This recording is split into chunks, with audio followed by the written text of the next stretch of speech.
Alright, now that FTONA is getting coins early, let's talk about them.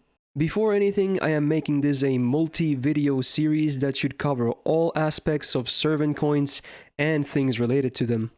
I'll show it on screen right now too for those interested, and I'm gonna try my best to pump out these videos as fast as I can since the update is dropping very soon anyway.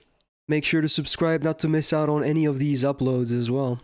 So, in this first video, we are going to talk about what servant coins are, what uses they have, and how to get them. Again, for the uses part, I'm only going to briefly mention them here and then go way more in-depth in all the different parts on their own videos. If you have no idea what servant coins are, they are a new form of currency that are servant specific. For instance, you can have Arturia or Geronimo coins. Besides grail casting, the coins only have uses for the servant they correspond to. For instance, you cannot use Ishtar coins to power up your Ereshkigal, even if it would make for a funny joke. So real briefly before I tackle these in their own videos, the uses for the servant coins are as follows. 1. Grailing a servant past level 100 up to level 120. 2. Unlocking a second set of passive skills for a servant called Append skills. And 3. Burning servant coins of various different servants to combine them into Holy Grails every month. This is known as Holy Grail casting. In short, you either use coins to power up your favorites and or most used servants, or just straight up exchange coins for grails later. Now, the aforementioned grail casting option probably won't be arriving with this big update on NA immediately. It wasn't mentioned in the developer diary at least, but who knows, I think it was silently added to JP2 during the last New Year's update, so I will cover it in the final video regardless, just in case. Now that uses have briefly been covered and you have an idea of what the servant coins do, let's talk about how to obtain the coins for your servants. Now, sadly, obtaining the coins isn't easy, especially if you desire coins for the highest rarities, as you guessed it, they are related to gacha. But luckily, gacha isn't the only option, as bond levels also award you coins. But I have to point out immediately that if you bond your servant all the way up to level bond 15, with bond grails and everything, you will still not be able to unlock all the coin-related power-ups for them, and if you want everything, you will need to rely on gacha as well. The amount of gacha coins needed varies depends on the rarity, which I suppose we'll discuss first.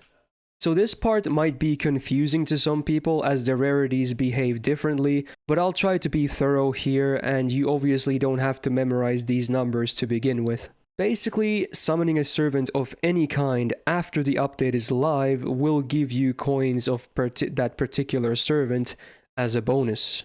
Now here's the tricky bit. The amount of coins you get per a summon of a servant depends on what their star rating is and also what their so-called sub rating is. By sub ratings, I'm referring to the 3 categories of permanent, story-locked, and limited servants.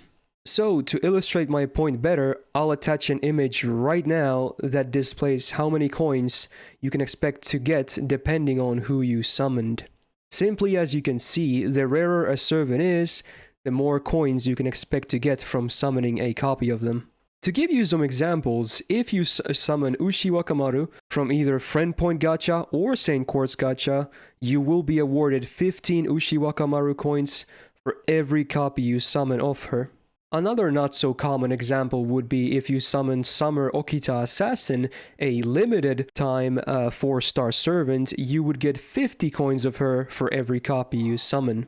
The only thing that isn't visible in this list is the amount of coins you get for summoning a limited 1-star servant, so basically Oda Nobukatsu and Mary Anning in the future is 15 coins per summon, which is the same as a permanent 3-star as you can see, making their rate-ups on FP gacha even better for value if you just need a lot of coins for grail casting. And the dash marker at the bottom of the list refers to the only servant so far with no rarity, aka Andrimayu, who is worth 50 coins per summon. Now, another thing that is super important to know here about gacha coins is that some of them work retroactively. What I mean is that when this update goes live, you will see quite a bit of coins in your in-game mailbox most likely, depending on how long you've played. Basically, you get coins from past summons you've done for the servants. The game luckily has kept track of all those numbers. But as I said, it only works for some of these rarities, and that is only the gold rarities. And even among the gold ones, welfare servants, aka free event 4-star servants, are also excluded of this in addition to the lower stars. So even for someone as rare as, say, Okada Izo, you would not get any coins from previous summons of him, despite being limited and a very rare servant, even as a 3-star. I personally think it's pretty dumb, but it is what it is. But to give you more examples, if you have summoned 3 copies of Arturia Saber, the 5-star servant, you will have at least 270 Arturia Saber coins waiting on your mailbox when this update goes live. Or if you have been spooked 10 times by Steno in your lifetime playing this game, even if you burnt most of those copies, you will still have 300 Steno coins waiting in your inbox. And finally, since you cannot get welfare servant coins retroactively, the only way to obtain those will be in the future through their respective events and their events reruns via the event shops. It remains to be seen if NA starts implementing these welfare coins immediately, starting on the welfare events after the event, update goes live, since JP did not have this system this early still. Personally, I'm guessing we won't be getting the early welfare coins in the events, but I wouldn't be surprised if it ended up happening anyway. I hope with this you now understand how to obtain coins from the gacha side of things. And don't worry, I will get to the maths of how many copies of someone you need if you want certain things like level 120 or append skills unlocked, or both, in later videos. Now that the confusing gacha side is over, let's finish this video by talking about how to obtain coins in the only other way possible for non-welfare servants, which is bond levels. At least this side is super simple to understand, as bond level coins aren't different depending on the rarity of the servant, unlike the gacha ones, and I'm happy to say that also, unlike the gacha earned coins, bond level coins are all awarded to you retroactively in the in-game mailbox once the update goes live, so you can probably expect to see a bunch of coins when it happens just from bond level coins alone. And to illustrate again, I'll attach an image to the screen right now that just really explains this easily. As you can see, you get 5 servant coins for each bond level they hit between bond levels 1 to 6, 10 coins from each level between 7 to 9, and then finally 20 coins each from levels between 10 to 15. So it doesn't matter if you have a bond 10 Scotty and a bond 10 Billy, you will get 80 coins of both of them in your mailbox, at least from the bond levels when the update goes live.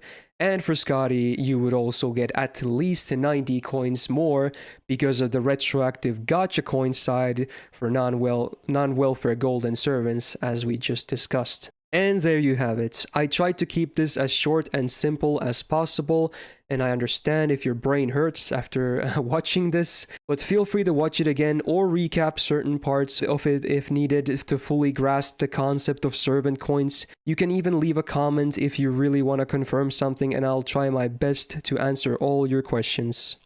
Stay tuned, as the next part of this series will hopefully be out very soon, and it will tackle the uses of the coins in depth, starting with grailing a servant past level 100 and all the maths associated with it.